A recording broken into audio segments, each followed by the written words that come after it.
Hello, જય શ્રી કૃષ્ણ, જય ગિરનારી। આજે સવારે મને મારા દાદાએ કીધું કે મમ્મી ઢોસા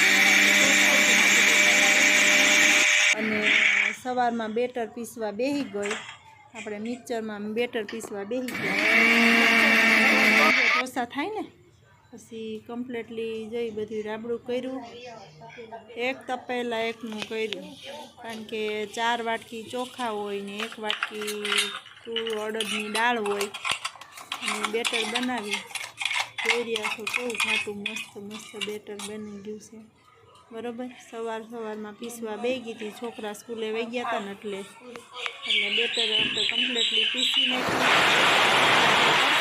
વરસાદ આવ્યો તો અમારા ભાઈ કે મારા મમ્મી કે ભૂખ લાગી છે, પછી એને બનાવી દીધી બેટરમાંથી ઈડલી। એક ઢોકળિયું બનાવી દીધું ઈડલી, તો રોંઢે પાસે એમાં ઈડલીનો પ્રોગ્રામ વરસાદ આવ્યો ને તો થઈ ગયું। ઢોસા તો બાકી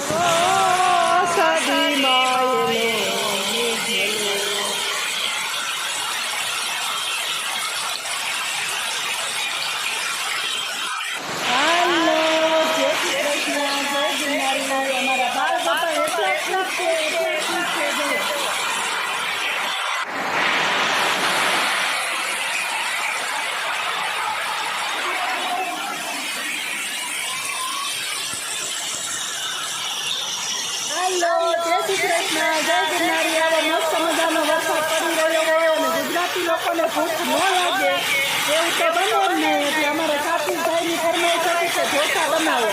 ઢોસા તો જે હાંજ પડે બને ને ત્યાં મને કે મને હજી ભૂખ લાગે અત્યારે બનાવજો, મને અત્યારે સાંભાળને એવું બધું તૈયાર ન થાય, મેં એક કામ કરું હાલ મેં જોઈને બેટર બનાવ્યું છે ને તો એક તમે 2 ડીશું ઈડલીની કાઢી દઉં, તો મેં ઈડલી બનાવી હતી જોઈ લો અને ઓછે ખાઈ છે।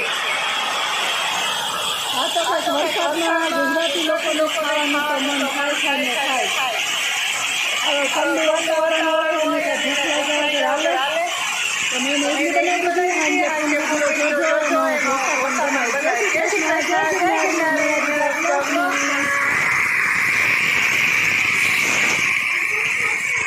અને પછી સાંજ પડી એટલે આપણે શરૂઆત થઈ ગઈ।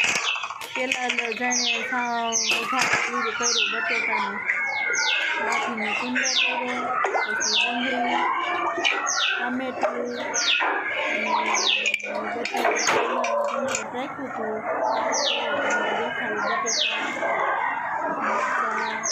ડુંગળી ટમેટા અને મૂક્યું ગરમ તેલ। આપણે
મસાલો